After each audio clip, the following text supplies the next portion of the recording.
घरेलु क्रिकेटमा जति राम्रो प्रदर्शन गरे पनि नेसनल टिममा पर्न नसकेका युवा ब्याट्सम्यान अर्जुन कुमालले ठोके शानदार शतक। दर्शक महानुभावहरू घरेलु क्रिकेटमा जहिल्यै शानदार प्रदर्शन गर्ने तर राष्ट्रिय टिममा ठाउँ नपाउने युवा ब्याट्सम्यान अर्जुन कुमालले फेरि एकपटक घरेलु क्रिकेटमा शानदार प्रदर्शन गरेका छन्।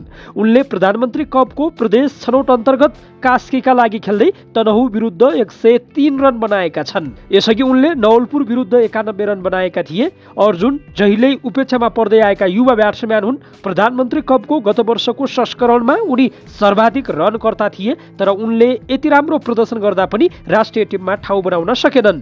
यसपटकको प्रधानमन्त्री कपमा पनि अर्जुन शानदार प्रदर्शन गर्ने मुडमा देखिएका छन्। उनी छनौट प्रतियोगिताबाटै राम्रो लयमा देखिएका छन्।